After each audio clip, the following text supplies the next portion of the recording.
on, man. I mean, I'm here to support, man. We can, I can do it. So, hey, welcome everybody. For those people that are listening live and those that'll be listening down the road, my name is Justin Lefby. I'm the professor of real estate. With me is Jason Bates, and what we do is we weekly talk about tech topics. And Hello. What we do is talk tech topics all the time. And we're just going to do is our whole goal is to get you more productive one tech at a time. This week's topic is going to be kind of a collage. We haven't met in a few weeks just for various things all on my part, but we haven't met for a few times. So if you want to take a couple seconds, Jason, just introduce yourself, go for it. Yeah, hello, I'm Jason Bates. I host a podcast right here in Phoenix, Arizona called Valley of the Sun Real Estate Show. You can check it out on iTunes, Stitcher, and just recently, big news, it just got released on iHeartRadio. So if you're an iHeartRadio fan, it's on there as well. You can check that out. You can also check everything out about me, connect with me on social media by visiting my webpage at www.valleyofthesunrealestateshow.com. I'd love to connect with you. Awesome. So there are a couple things I think we're going to talk about. You mentioned homelight. We'll try to hit on that a little bit. I'm going to talk about why I wasn't here for the last week or so. And one of them was an event called Podcast Movement. And I think it does have relevance for us today because, as me and you know, we're playing in the world of podcasting. And I do think for realtors, that's an avenue of success. So it's obviously, let's talk about what the industry's professionals are showing us. The other thing that I want to talk about a little bit, because I kind of got myself caught up in it, and I found it actually very fascinating, is the last two nights. Now, again, I don't want to get into a politics conversation, but the last two nights I watched the Republican convention, not from the TV. Yeah, this is pretty interesting, right? I mean, there is this huge movement. I think did you watch it on Twitter? Because wasn't Twitter? Yeah, I was having a blast with that. It was fun. I mean, there, again, we won't talk about what politics side like that. It's not what this is about. But I was having a blast watching the event go on without news commentators telling me what I should be thinking. Right. And then watching all the people, all the pros, all the cons, all the trolls. Everybody. It was, to me, it was a fascinating experience. And what I was thinking is, holy cow, I could watch this on a TV, not from my laptop, right? Now, if you had the right app, I could literally just watch that and experience that the whole time. Well, doesn't Twitter have, if you have a smart TV, don't they have? Some do, but what I'm wondering is I never did try it on there. Because I use Chromecast, and they don't have the Chromecast ability, so I couldn't cast it to the TV to see this. Right. I do think in Roku, I think you have a Twitter app. I should have tried it from there, to be honest. I didn't think of it until later. Well, I know with my Samsung, and then I have a Samsung TV. I have a Note 5 phone. I don't know if they call it casting or if they call it mirroring. I think it's called mirroring, when you mirror your phone on your TV. So I could certainly do it from there and do that. Now, let me ask you though, with that being said, did you get a different perspective on the whole atmosphere, the candidate, because news commentators tend to be a little biased a little bit, I think. Yeah, depending on what channel you watch on. Sure. Right. So by watching it from an unbiased source, such as Twitter, well, I think it's unbiased. I don't know. Maybe it isn't. But did you get a different perspective on things? I think I did, because some of the things that was fun, there's always people that have different opinions, and I definitely have my perspective on this. But one of the things I thought that was fun to watch out there is if you could actually get through all the hatred that was in there about that stuff from one side or the other. Again, there was just a lot of just seething that was going on. But if you can get past that and you have people make a comment, it's like, oh, you know what, that's actually a good point, right? So there was actually things that I was watching and went, you know what? I can see that point, or okay, you know what, I disagree, but I understand where you're coming from, right? So I actually enjoyed it. To me, it's how I would consume it, and if I had my choice, it's how I'd consume a lot more stuff. Now, what about the TV angles and things like that? Was it good, or were you watching somebody's back of their head because they're broadcasting it from their phone? Well, no, what this was hosted by CBS. So this was CBS Network. They just didn't have any commentaries while the speech was going on until afterwards. So this was prime camera shot angle going on. Now, Twitter did another thing that was out there. That one was a bad angle, but it was also a fun experience. Is Twitter worked with YouTube and they had the 360 going on while they were talking. So that was off to the side, and all you saw was Trump's right side of his face while I was talking. But you could go see the audience. You can see what's going on the whole way around. I don't think from those kind of events, I really don't think you're going to get much out of a 360 environment. But I do think the Twitter comment feeds, or like Facebook does this, I think you can get a whole lot more fascinating from this. Yeah, that's interesting, right? So we'll see what next week. I'll try doing that next week with the Democratic, because I think that kicks off on. Well, I'll do it too, and I would normally, to be honest with you. Now, again, this is going to tell you where I lie. I wouldn't listen to that side of that conversation. I listen to what I want to listen to. I'd ignore next week or this week. Me too. Me too. But I'm fascinated right now, so it's like, okay, let's see. And you know what? I'm seeing more and more, and I was talking to a realtor about this past week. I'm seeing more and more news stations, prominent news stations, CBS, NBC, whatever, Fox. They all are starting to promote their online broadcast. Follow us on what's the one, Apple TV, or these live streaming platforms that these organizations are starting to have on their own. If that doesn't tell you where this is going, they're definitely positioning themselves right now for the people who have cut the cable, so to speak. But I also think they're missing the boat, right? Because one of the things I think that is absolutely fascinating by having like Twitter or Facebook is you already have everybody coming in. So now you get this organic conversation that happens. If I have a CBS app, a Foxnet app, okay, I get to experience from there, and that's awesome. But I'm not getting this very organic, this very group-centric conversation. Right. I thought it was absolutely fascinating. I mean, if you want to tie this into real estate, I think this is the same thing that's happening. Me and you have said this many, many times. You need to be on Facebook Live. You need to be on Twitter. Go on Periscope. Be video somewhere and start having these conversations with people, because this is what people want to do. And the last 2 nights have amplified that so soundly. Yeah. No, 100%, man. 100%. You got to get out there. And, I'm starting to see more and more even title companies starting to promote video in their marketing efforts as far as realtors, help training realtors on video. Realtors, we've said this 1,000 times as well. When you're looking at video, don't be bashful. Just get on. Who cares? Put it out there. If your hair's a mess, your hair's a mess. If you don't have the right, the only thing that we say all the time, right, is get good, decent sound quality. Doesn't have to be perfect, and good lighting. Good lighting is the key to any video. You have those 2 things, and you've got content to boot on that. You got to have content, obviously. Then you've got a winner, in my opinion, at least a starting point. Agreed completely. I laugh because, I sit there, you get caught up, you're talking, I look at things, I see a reflection going, ooh, what's going on there, right? You do various things, and it's like, okay, I didn't realize I had that going on. What's going on? But, eventually you learn to not worry about it, and you just move on, saying, no one else has made a comment about that. It's only me worrying about that crap. Move on. Yeah, I mean, when I first got on video, I used to have sweaty armpits and nervous and wiping the sweat off my brow and stuttering. Now I don't even care. Who cares? I am what I am. And, my wife loves me. So at least somebody does. Well, I don't have that. So I'm even one step lower than that, but I still don't care. So, hey, I want to talk about, homelight here, man. I want to talk about that. No. So let's hit her up. I was trying to pull up that website while we were bantering about the other. So let me kind of preface this for us. So homelight is a website, relatively new. I think it's in numerous cities across the country. I don't think it's in every city right now.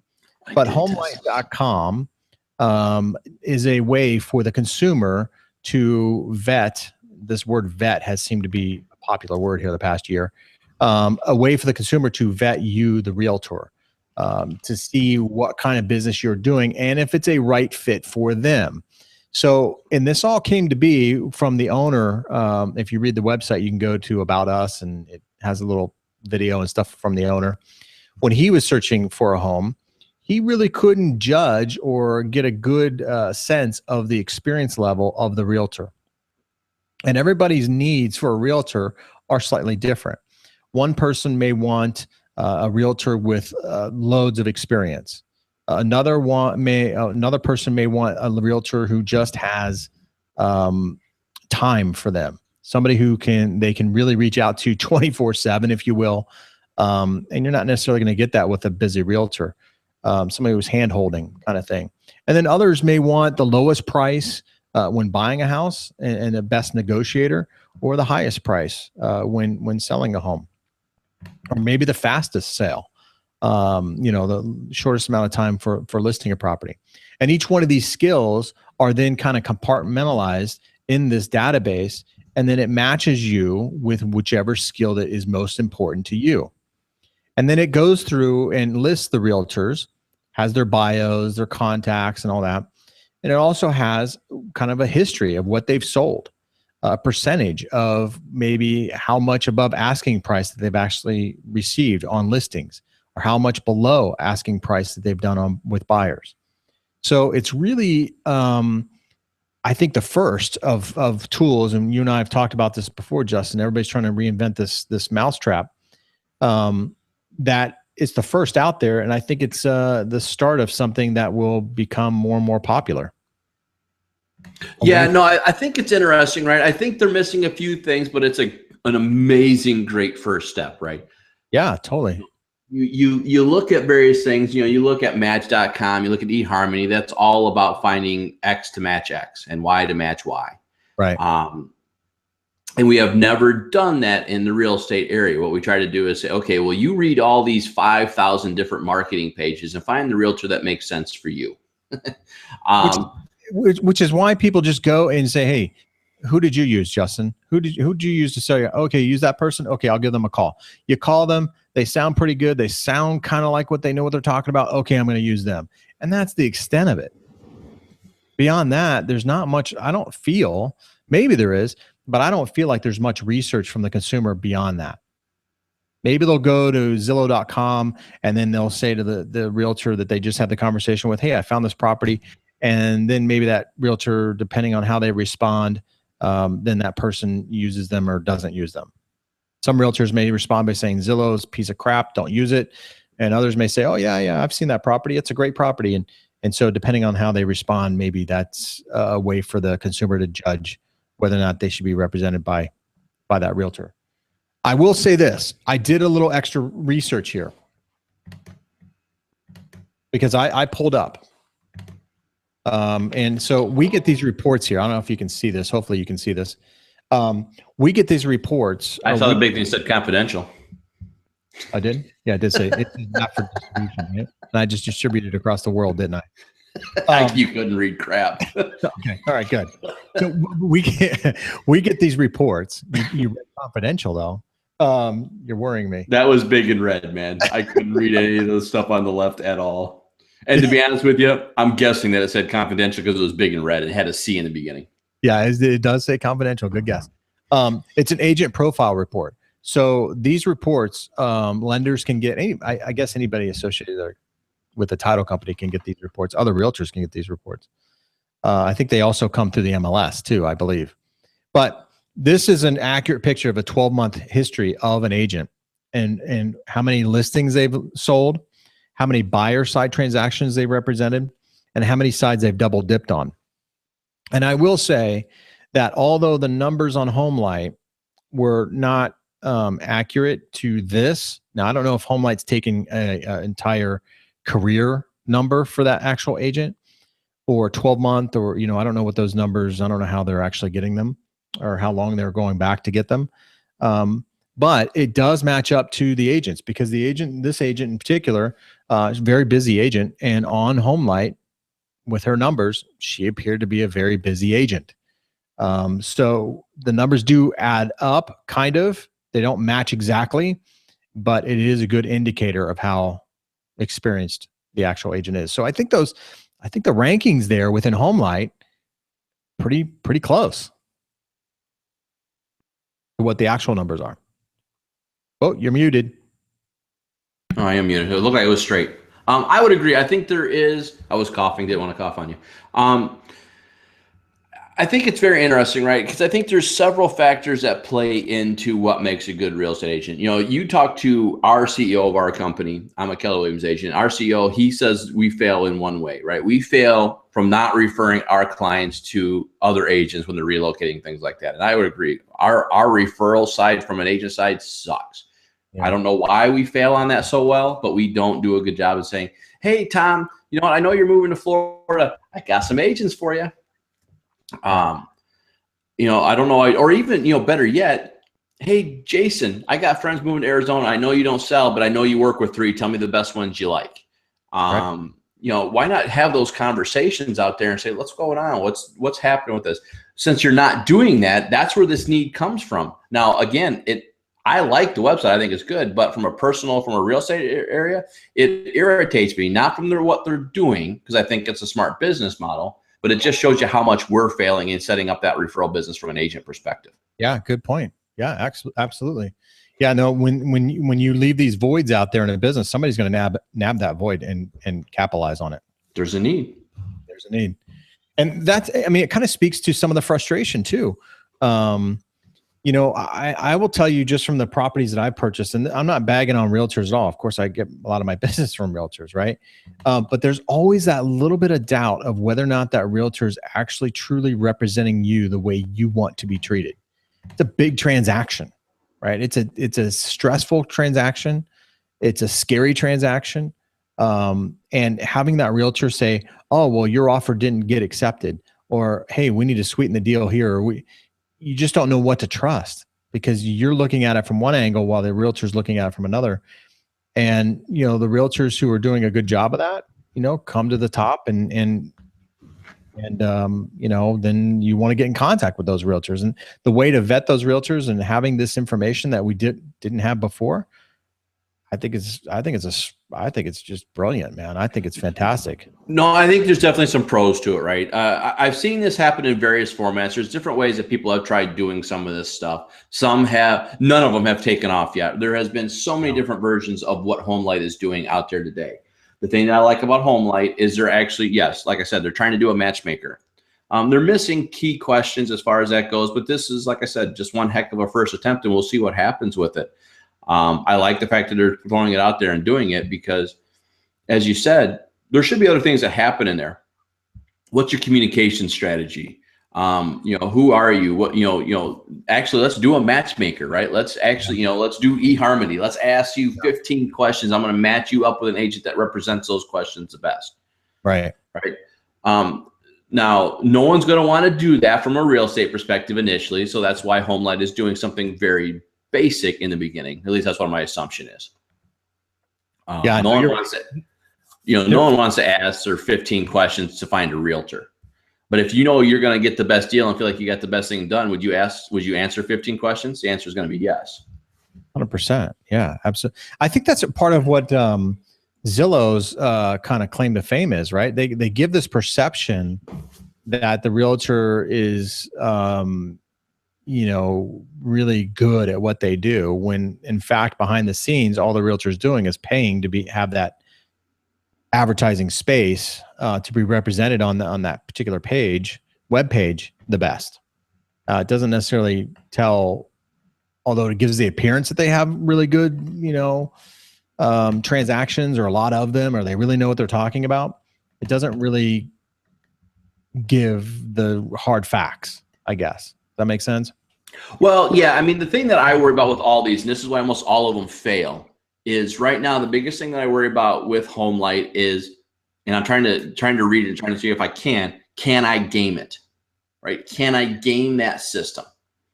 Right. Right now it's too basic, so I think the answer is no, but it also doesn't make it the right answer, because they do have a section in there where you can ask for reviews and things like that. Right. And that's the part I always worry about. And that's the stuff that I worry about because, you know, I'm not going to ask Jason for a review if, you know, you fought me through the whole time and I think you're going to give me a bad review. Right. Right. Right. No, I get that. On the same token, you know, real estate is a unique industry because it's not really a Yelp friendly industry. Yeah, no, it's not. So you can't sit there and say, go review me, blah, blah, blah, blah. I mean, I think Zillow's done a few things that are interesting from that. But again, when you look at Zillow, everybody's got 5-star reviews because I'm the one that sends out that review, that request to the people I worked with. Yeah, it's biased. It's like asking my mom, am I a good son? Of course she's going to say yes. Right. Well, you better hope, right? But yeah, no, exactly, right. So that's, not that they're bad and not that it's, it's not, it is what it is. But right. I don't think if you got critical thinkers, they're going to take that stuff for any real serious value. Now they do offer for real estate and professionals. If you want to be a part of HomeLight, you can join HomeLight and they will send you referrals. It's another referral source. I think they take like 25% or something like that. It's a pretty good chunk for the commission, but I didn't read into it too much because it doesn't really affect me, but you want to read that and see how much of the commission it actually costs to get that referral. Well, and I think for a lot of agents, that's a good way to start business, right? You just get your name on everywhere and, and take the hit, right? Take that hit, say, okay, fine, I'll pay you 20. I didn't have the business anyway, so let's go pay it. Yeah. But, if you're paying, now I'm just going to pick even numbers, but, if you're paying 50% to the brokerage and you get 50, now you're only getting 25 for that deal. Right. It becomes a consequence. But I think for the beginning, you got to do that. For me, I would never touch that deal whatsoever. As soon as you start saying for putting a website out there, you're going to charge me 25% to bring me a deal, not having that game. Because I can draw the same business using the same SEO and the same build strategy that you use. I can do it on my own for far less. Yeah. I don't, it's interesting you bring that up because realtors always go for the shiny object, right? Pokemongo. We haven't even touched that, right? Since we've left. Well, that was a conversation we're going to have, except for the Twitter thing just totally caught me off guard. Yeah, right. So it just seems like realtors, we all kind of go toward the shiny object. We're like bass in a pond, man. We're searching out that lure. And this might be one of those lures, but I agree with you 100%. I mean, you can take a Google ad campaign, Google AdWords campaign, and create just as many leads than giving up part of your commission to be a part of piggybacking or riding the coattails of another website. Even Zillow. I mean, I talk to these guys like paying $2,500 a month on Zillow. Like, really? Take that $2,500 and put that in Facebook ads, dude, and you're going to get business from that, let alone Google AdWords. Right. Well, and see, that's my thing with this, right? Again, for newbies, especially people that don't want to spend their time worrying about that, then fine, take it and take the cost. Right. There's nothing wrong with it, and there's nothing wrong with what HomeLight's trying to do. I think it's it looks like a very solid product. It's very new. Obviously, it's not everywhere. Although, when we talked about this 3-4 weeks ago, when we first mentioned it, I did put my name in there. I did have an agent call me. Did you really? Yeah. Nice. And I was all done. As I said, hey, look, just testing it out. Don't worry about me. I'm an agent anyways. I'm just playing. She goes, I kind of figured. Well, and I put my name in there. I never had an agent call me. I'm actually surprised. Every time I test a website out, it's less than 10% response rate from an agent. So yes. I was pleasantly surprised on that. Yeah, that's good. It amazed me actually. Something like that. Okay, so let's go to the next thing. You want to talk about Pokemon Go? It might as well. This one cracks me up, man. I don't have it on my phone. I'm gonna have to eventually download this stupid thing. Do you have it? No, I don't. Dude, I don't know. I'm not above it or anything like that. I just don't. I mean, I saw a guy get in a car accident over Pokemon. Like, seriously? It's nuts. It's nuts. Yeah. But from a real estate perspective, there's actually some very interesting nuances to this, right? I don't have it, not because, again, like you, I don't judge one way or the other. I just don't understand it. I mean, I understand that I understand the game, but it has no appreciated value for me. It's like Angry Birds, right? I right. Get it. Well, see, now I do like Angry Birds, but again, I haven't played that game in 10 months anyway. So, gotcha. But now the value for real estate has actually been really pretty interesting. So it came out 2 weeks ago in the United States. Now people have been using it for probably like 3 months because there's been beta testers out there for 3 to 4 months. Mm-hmm. But it came out to the US and a couple other countries 2 weeks ago, and their servers have been annihilated by this. So it actually hasn't been consistently running anyways. But with that being said, simple short of Pokemongo is based on the Pokemon card game that you had a long time ago and the DS game that you had.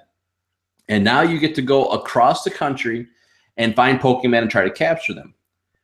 And now you can battle eventually. And what you're going to do is you're going to add a social environment sometime down the road. But from a real estate perspective or from a small business perspective, this has actually been a boon for a lot of people. There's actually a workout facility. I forget what state it's in. They actually have a Pokemon camp or whatever you want to call it outside their place. So there are kids and business professionals walking up there trying to capture Pokemon, and he sells, energy drinks or what do you want? Not energy drinks, but like sports drinks and stuff like that to them while they're sitting there trying to capture their Pokemon. So now can businesses then create this like hub of what you're supposed to be able to do? Now, I have not tried this, and this is why I will eventually have to download this so I can understand and speak about it a little more intelligently. But one of the things that you're supposed to be able to do is add what's called a lure. And these lures will then attract Pokemon to your area. Pokemon players. So no, Pokemon. So then you'll bring the players, right? It's kind of like ladies come in free, right? You're attracting the ladies so the men come afterwards. The lures will attract the Pokemon, so then the players will come and capture them. I see. So who determines whether or not you get the lure? That I don't know. I've read a little bit, and I'm not real comfortable understanding that. I don't know if you can do this or if it's out there. What I'm hoping is that we as players can add some lures in that way because, like from a real estate perspective, how cool would it be to have an open house and have a lure sitting right on the sign? Yeah, no, exactly. No, 100%. I totally get that. Although I got to be honest, man, when I was thinking about that initially, I'm thinking, well, if I'm a Pokemon player, I'm probably not concerned about real estate. And then if I go to a house that has that, then they try to sell me. I'm probably going to be like, dude, get away from me. I'm just catching Pokemon. Well, what I'm more worried about, and that's a great point, what I'm more worried about is you better get permission from your seller because the sellers probably aren't going to be excited with people walking all over their yard trying to catch a Pokemon. Yeah, like I said, man, this guy crashed into a police car. I mean, good grief, man. Did you actually saw that? It was on the news, man. The guy was driving and he got out of the car. He's like, this damn game. And, and just got like upset. But he rammed this police car because he was playing the game. He ran a red light. Well, there was a young kid that got ran over, got hit by a car. There's been robberies and that stuff already happening. Muggings have already happened because of this. Yeah, and Google have a big problem with it a week ago or so that it would allow people to get into your Gmail or something like that. Yeah, the way that it had been set up is it basically give open access to everything. Not that it was being used, but it gave open access to everything. So when you logged in, it had everything. Now, Pokemon Go, I don't know if you're familiar with this or not, but the creators of Pokemon Go, this web app, were also the creators of the application game that was called Inverness. That was Google created 3 years ago. Right. So Inverness was these things where you tried to dominate areas. You were in teams and you tried to capture all these little like sites. And so they took that overlay and put that into the Pokemon Go arena, which has been a tremendous thing. So my guess is what happened is since it was Google people that built it anyways, and they had access to the beginning because that's what it was. They forgot to tie some things off when they moved it over to the other program. Gotcha. What was fascinating to me about the whole Pokemon thing, not the game itself, but how quickly it became a phenomenon. I mean, in 4 days, it was worldwide. I mean, 4 days, it was like almost instantaneous, like a light switch went off. And all of a sudden, all you hear is just nothing but Pokemon Go, which is very ironic because wasn't it just about a month ago or so? Everybody's Snapchat. I got to be honest, man. I've been 30 days now. I haven't heard too much about Snapchat, at least in the real estate world. I still see people pushing it, but I'm not seeing it like really grab hold. Not really like still Twitter and Twitter is still secondary in the real estate world in most cases. Facebook, of course, stranglehold. On the LinkedIn is starting to. I think Microsoft just recently buy out LinkedIn.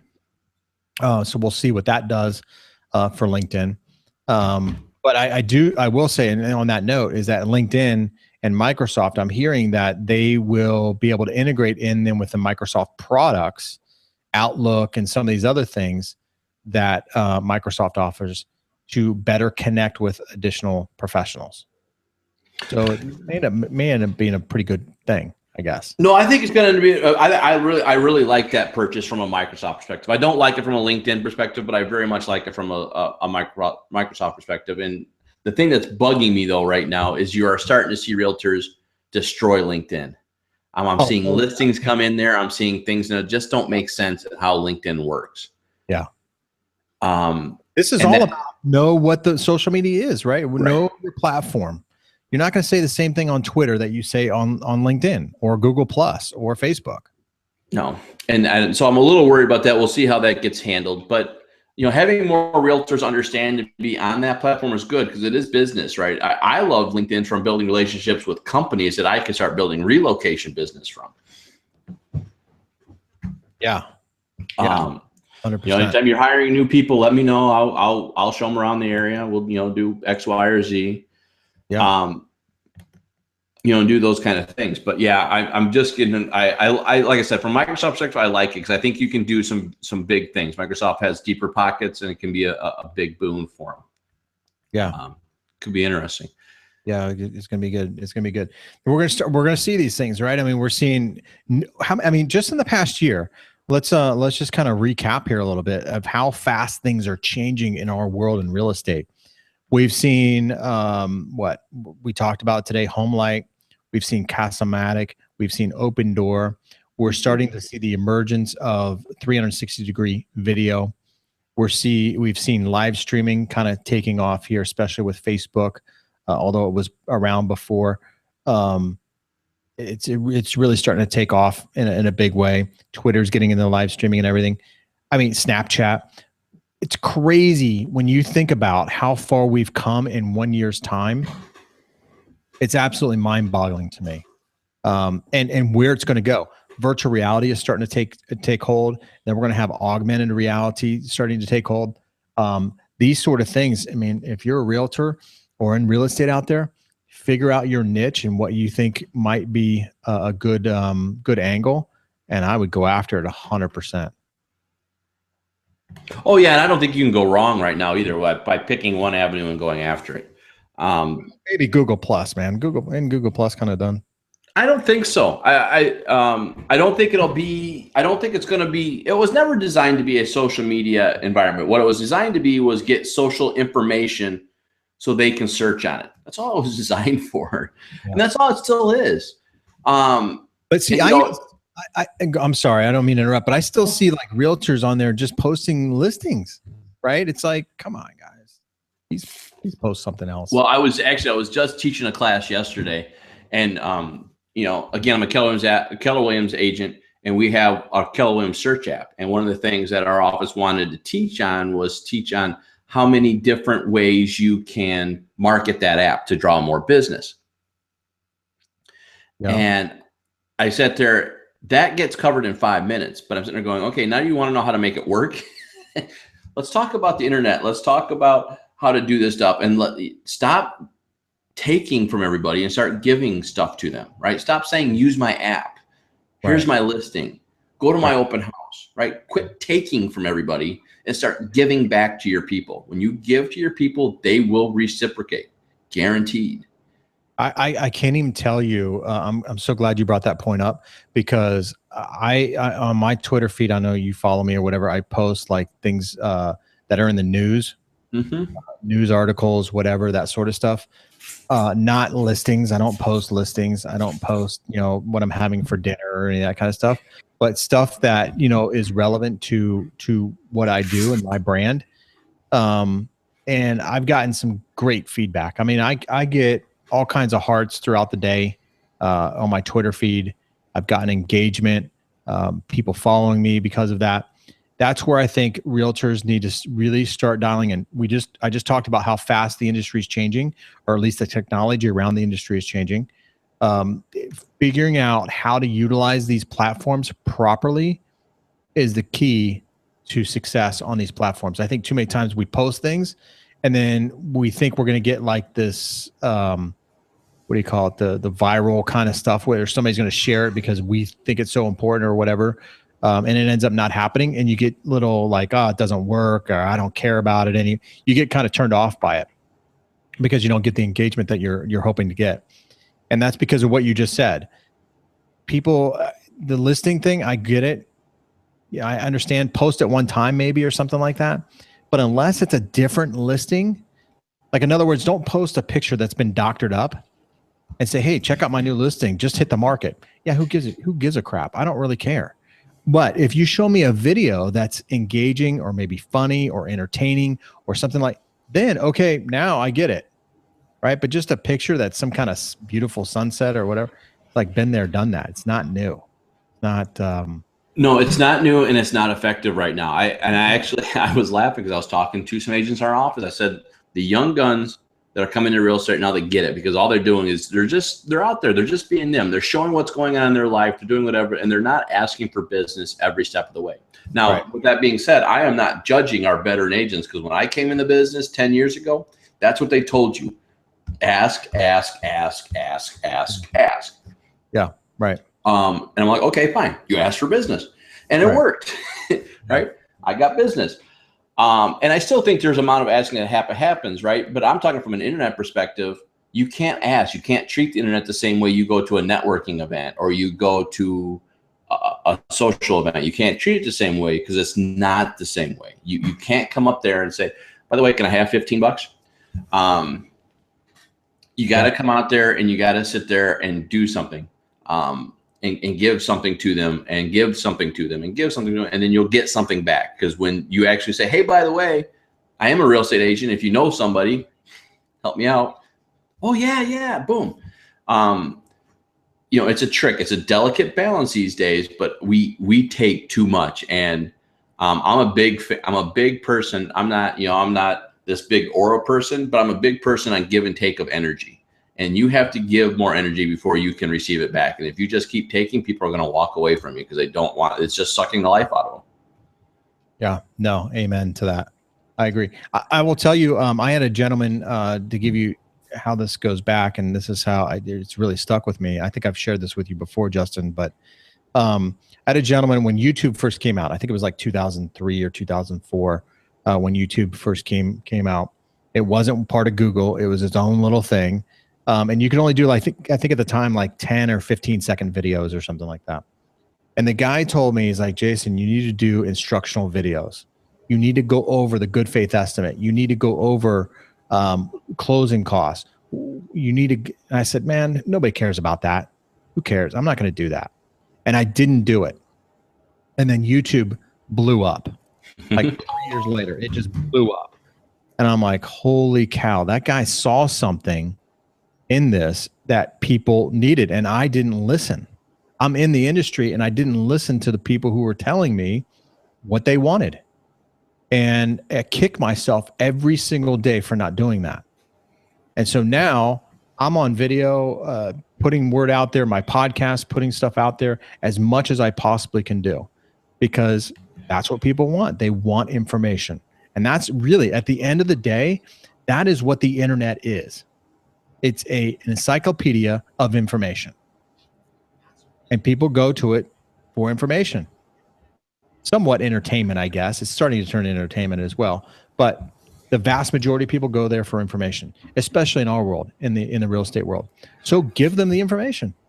Well, right. And that's right. And you just mentioned a point that I think everybody gets scared on with this is, I think we make it a little bit entertaining. We laugh. Well, at least we laugh at our own jokes. I don't know if anybody else laughs at our jokes. Right. But, we don't have to be entertaining. We don't have to wear screwball hats on our head. We don't got to be flamboyant about anything. We don't got to be extreme about anything. We just got to say what we want to say, make our point, and get out and get in and get it out. Right. You can't be dry. I mean, you can't sit there and be monotone, Bueller, anyone, right? That won't really probably work for most people. But if you're just you and you're just having a conversation, you are going to build people and you're going to build a reputation and you're going to build an environment. Don't worry about the entertainment factor. If that comes, let it come naturally. Otherwise, just be you. That's it. And do what you got to do from there. And I tell too, everybody, like, they say, well, what do we talk about, Jason? What is it that I should I should give, and it's like, well, whatever's on your mind, whatever's happening. This is where I've had this conversation with a couple of realtors. Look, there's information out there that we take for granted that the consumer doesn't really understand. We need Every to day. every day, and it's changing every day. Our industry is unique in the sense that it's changing all the time. These changes are things that people can talk about. The market's changes from a buyer's agent to a seller's agent, the trends in the type of real estate, single story homes versus 2-story homes. Everything is changing in real estate. Those are the things you talk about. And then you talk about yourself as well. Don't be afraid to talk about yourself. I'm going to do it by the end of this year for sure, because I'm going to walk around and I'm going to ask people, what is it that you look for in a lender? I'm going to ask them point blank, and that's going to be part of my podcast and part of my videos that I'm going to do. And don't be afraid to have people, I guess, judge you or look within yourself. Don't be afraid to do that either. That's a whole subject matter as well. So there's plenty of subject matter out there, just tons of it. I think I always refer to it as a blue ocean kind of opportunity. If you're stuck in the middle of the ocean, you don't know which direction to go because everything looks the same. It's kind of the same thing when you give the freedom of video, because you can be so creative with it that literally you can have 10 people talking about the same subject matter, but have 10 different angles as to how to approach that subject matter. So just get out there and do it, man. Just do it. Well, you're right. I mean, it's a perfect analogy too. Just direction and go, and don't worry about it. Don't be afraid to adapt if you see something that points you in a slightly different direction, but don't be paralyzed because you just don't know where to go. Because I was actually having that conversation yesterday with our agent. Realtors will fall into a couple categories. You'll have some of the people that will just do what you said, just go and do it, and they'll flounder, they'll succeed, they'll do whatever. Yep. And then you'll have other agents that have to have things so precise before they move on. They got to know exactly, everything's got to be this way. Yeah. Which is fine. I understand. You got to have your voice. You got to make sure you're good with it. But there's such a big jeopardy to that because you'll never get anything done. I've watched so many realtors do nothing and can't understand they don't get business because, well, they just spent, a week working on X. And I fall into it too, right? I'm trying to launch my podcast and it's taking me 3 months. I fall into the same problem. That's where I say, just do it. I used to get into that same thing. Like, hey, I need to talk about this. This just happened. I need to do this or that, and try to be the first on the market for it. Remember, this stuff is going to be on YouTube forever. So even though we may not feel it's relevant right now, it may be relevant a year from now. Or, if we miss the boat week or something like that, what's happening on the internet is happening so doggone fast. It's still relevant, even though you may touch base on it a month from now. It's still relevant out there because there are a lot of people who are behind the curve on when it actually happened. When you're in the moment, it's kind of like, I don't know, what kind of analogy could I give it? It's kind of like when you're in the football game and you catch the touchdown pass, but then somebody doesn't, because they're working or whatever, they don't see it until the highlights at ESPN the next morning. It's still relevant, right? So, just put it out there, man. Just make it happen. No, I'm with you. I want to end on one thing because this one hit me yesterday, or hit me about 3 days ago. Yeah. And then we'll kind of end on that one because we're about at that point in time, anyways. But and it goes back to some of this stuff. Yes, go out there and just go do things. But please, please, please, please, you are using common sense and making sure you are obeying laws. Right. Did you see the Tim Duncan fiasco? I haven't. I have not seen it. So here's a prime example, right?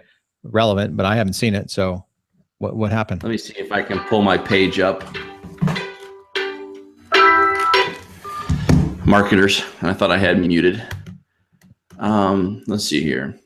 This one cracks me up. So anyways, I'm trying to pull this up and I can kind of send you the link here in a second. There was a realtor out west somewhere, I don't know exactly where, that used Tim Duncan's likeness to market his real estate business, obviously without permission. Ooh, big no. Oh yeah, no, it's a big lawsuit, not only for the franchise itself, but also um What for the realtor. what real estate agency is it like? Is it like a Remax or something, or is this like a big one? Or It's a big one. It's a big one.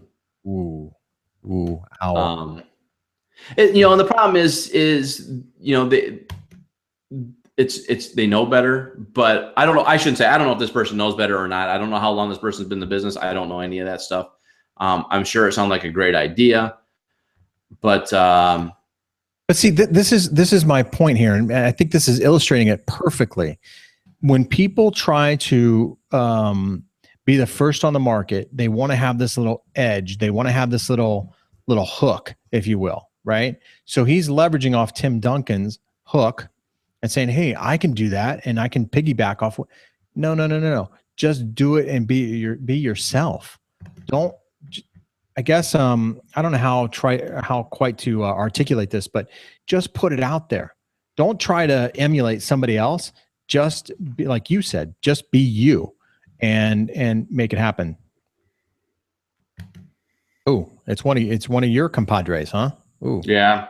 I wasn't going to say that name so much, but yes. It's not great. It's not the end of the world. People make mistakes. You got to recover from and do it, but it does give prime example of what you should not be doing. Scroll down there for me. What offices is that? It's a San Antonio location. Oh. But yeah, I mean, what Tim Duncan done is this is for some sort of faces thing that goes into San Antonio, like faces of the area type of thing. So he was part of it. And you can actually see they literally screen captured that out and put their own little plaque there. Blatant. I mean, it's just blatant. And again, not wrong if you get written permission. Yeah, absolutely. Yeah, especially a prominent. Now, see, this is where I'm saying though, why didn't just the broker do that? Why'd they have to use Tim Duncan?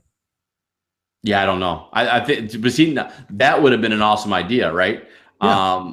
That's actually an awesome idea. So duplicate the whole process, duplicate the whole thing that's going on inside that arena, but use it for yourself, right?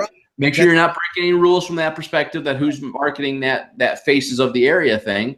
But hey, look, business of the area, do your own take on it and do your own thing and move on. Right.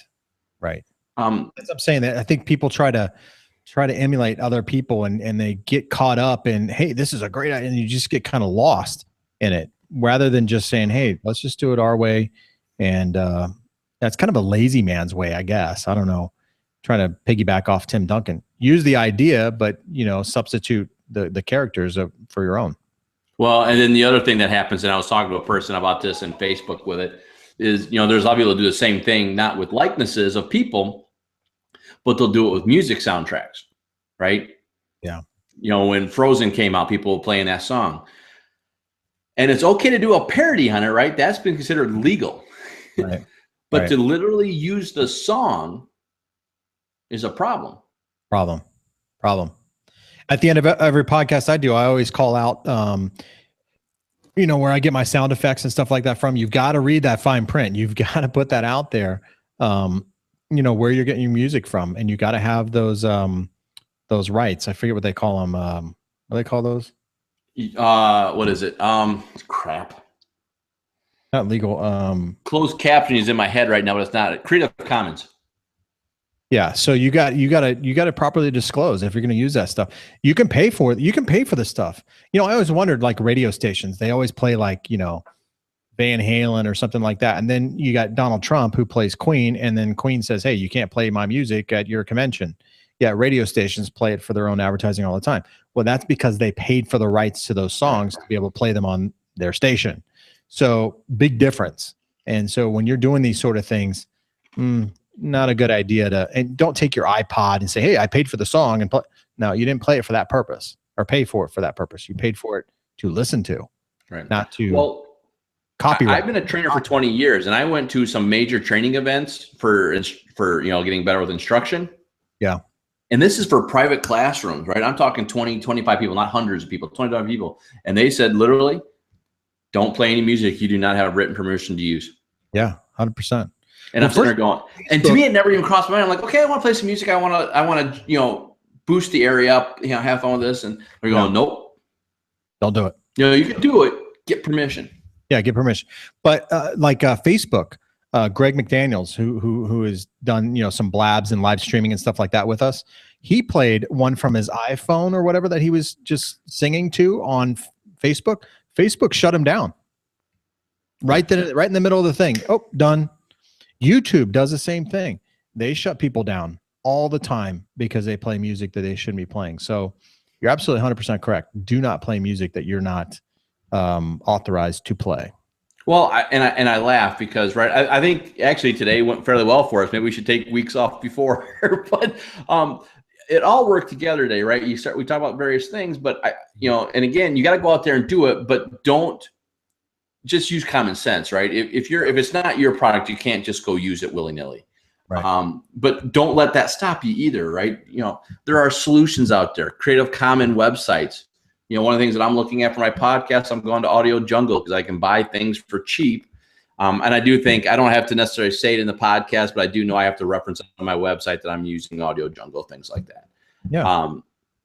But it's easy, right? You just do these things. Actually, I laugh.